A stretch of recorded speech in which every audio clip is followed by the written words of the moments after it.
What an extraordinary transfer window. Messi, Ronaldo, Mbappe, Kane, they've dominated the last few weeks. And this is supposed to be off the back of a global pandemic. How's this happening?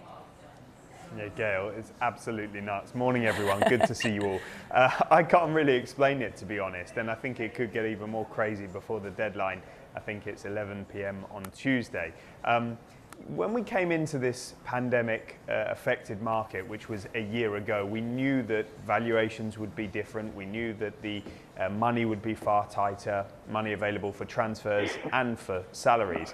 And we did see that to an extent in the initial transfer window of the summer of 2020, when clubs were coming to terms with the restricted finances.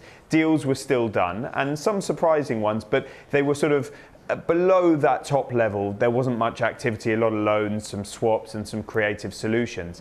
This time round, it's just gone absolutely mad, despite the pandemic continuing and despite there still being no or limited crowds when the market opened. And when we're talking about the sort of figures we're looking at for Kylian Mbappe, who can sign a pre-contract agreement in January to join Real Madrid or any other club overseas for free in the summer.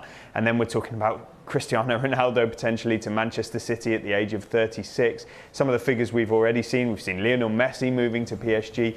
It's just absolute madness. And rather than a deflation of the market, we've seen a bit of an explosion. But I must say, still below that top level, it is very, very difficult. There's very little activity, plenty of talks, but the money is tight and it seems to all be being spent at that elite bracket.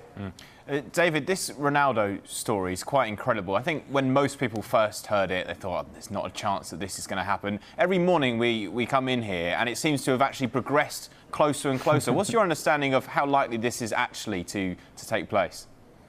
Yeah, and all credit to the reporters in France who initially mentioned the talks, and many people scoffed at it, but it is accurate. The talks are taking place.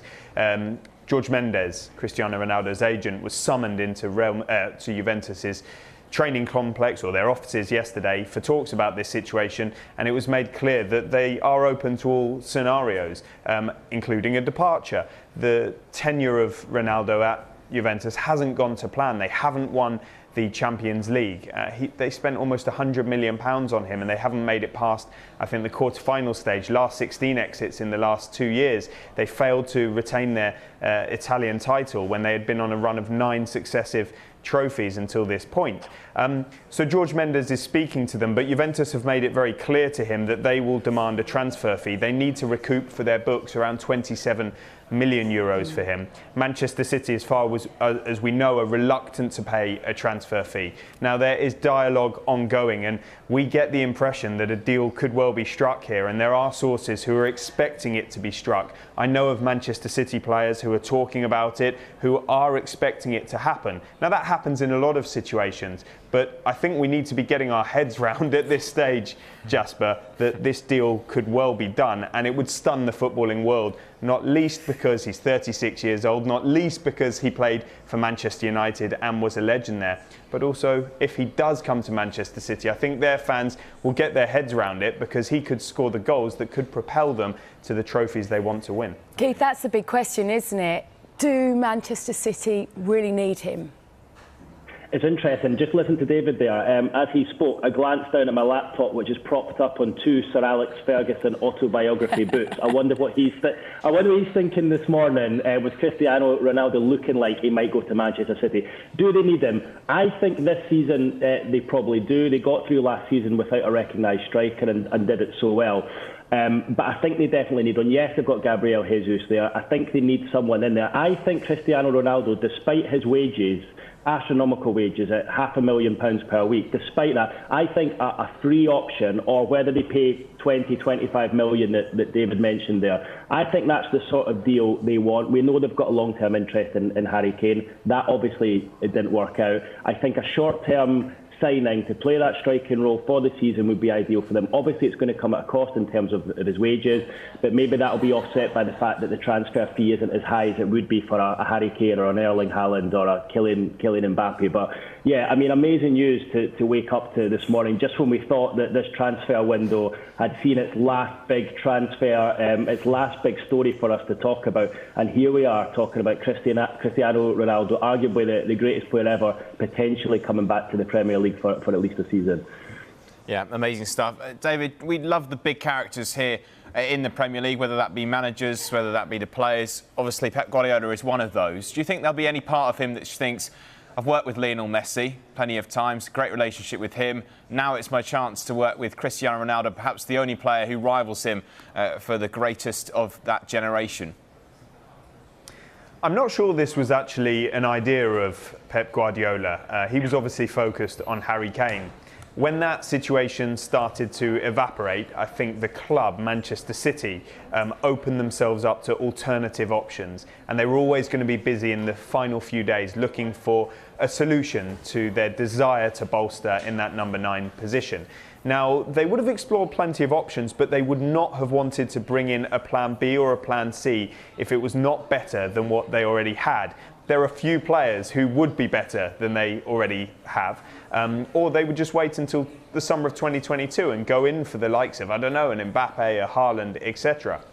Now it seems that this Ronaldo opportunity is there, and I think Pep Guardiola would embrace it, despite the fact that Ronaldo's not traditionally a Guardiola-type player. He's more about the individual, whereas City are more about the collective.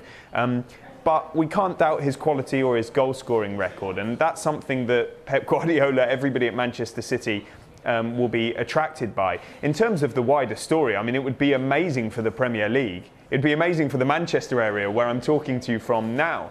Cristiano Ronaldo has an affinity with Manchester, just the red side. I think Sir Alex Ferguson, as Keith pointed out there, would have something to say about it. I genuinely do. Wayne Rooney spoke on Sky yesterday and says he doesn't think it's going to happen. There's all sorts of things to weigh up in this situation. And I think Cristiano Ronaldo would probably take a wage cut, from what we're hearing, to Keith's point, to actually make it happen and continue his career at the top. The Real Madrid situation is not happening. The PSG situation is not happening. I think he may have been offered to Manchester United, and that's not going to happen. So maybe Manchester City is the most realistic destination. What about the destination, Keith, of Kylian Mbappe? What's your understanding? Is that deal moving closer from PSG to Real Madrid? Yeah, well, from what I'm learning from one of my colleagues, Kavi Solikol, is that Kylian Mbappe is moving closer to that move. So when you read that and when you see that, and then you wake up and hear the news that Cristiano Ronaldo has pretty much asked to leave Juventus, you put 2 and 2 together and you think, oh, hang on, could he be on his way now to PSG to join Lionel Messi? And that would just be unbelievable to see those two up front alongside Neymar there. I mean, the opportunities there, and then Manchester City, where of course he's been at Manchester United. It's typical Cristiano Ronaldo, isn't it? Is he going to go to Manchester City, where he was up against his former club? Is he going to go to PSG and play alongside Lionel Messi? It looks as though that one's getting closer, Mbappe. I mean, €170 million for a player who has only got, a year left in his contract. He's free to talk to other clubs in January. Sounds like a good deal to me. We heard Leonardo, the PSG sporting director, come out and said they want to recoup at least what they paid for him. They paid €180 million. Part of that money is still due to his previous club, Monaco. But you really have to say 180, they get 170. That is pretty fair, given he's only got a year left in his contract. It feels like that one's getting closer. He's made it clear he wants to leave. But then, of course, that leaves PSG a striker short. Will they come in and rival Manchester City for Ronaldo? It really is going to be a really intriguing last few days of this transfer window. How incredible would that be? Messi, Ronaldo and Neymar. It's unbelievable. But, David, we could also see, after that Champions League draw, PSG up against Manchester City. So we could see Messi going head-to-head with Ronaldo again. What did you make of Manchester City's draw? It's pretty tricky, isn't it? It's tricky, but I don't think it's one that Manchester City will feel they can't navigate. The rest of the group is reasonable. And I think when they look at some of the other groups, such as Liverpool's, for example, with AC Milan, Atletico Madrid, Atletico, who Liverpool have a very poor record against, they might not be so disappointed. I think United and Chelsea will be happy as well. But that would be a tantalising prospect, especially if this Ronaldo proposed transfer goes through. And as Keith says there, the Mbappe situation as well. Keith's spot on, and I do think Real Madrid now have got to a stage with their offers where PSG will be willing to talk to them and negotiate.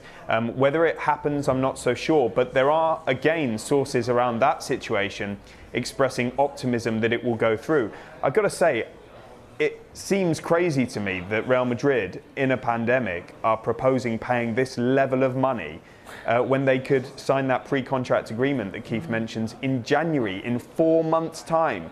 They could essentially get him for free from the start of next season. It shows their commitment to bring him in. It shows Mbappe's determination to get his dream move. And it also shows that Real Madrid don't want to battle come January with other clubs, particularly in the Premier League, for his free agency.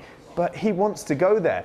If I was PSG, I would bite their hands off. I would take this deal and run as quickly as possible because he wants to leave. I think it's the pride that the Qatari ownership don't want to lose face, don't want to give in when they've said publicly that they're not going to sell him. But I think this is one to watch. And yeah, it's going to be fireworks in the Champions League. The group stage, it sometimes seems a bit flat these days, and some big teams, though, are going to go out, so I can't wait. It's going to be great. Yeah, it's going to be brilliant. Right, we'll be back with... David. Go for it, Keith. Sorry, yeah, I was just going to say it's interesting when you look at PSG and you look at what potentially could be their front three, and you talk about the Qatari ownership there. There'll be part of them that wants that three to play together this season. Yeah. And, everyone talks about that dream three, Mbappe, Neymar, Messi in there. You take Mbappe out of that, you take the pace out of that front three, and it almost just takes a little element of around. So unless they were to get Ronaldo in, or another huge global star, that is not what the dream will be for them this season. And I think that's probably part of the reason why they're digging their heels in with Mbappe. Yeah, be really 100%. Interesting to see what happens.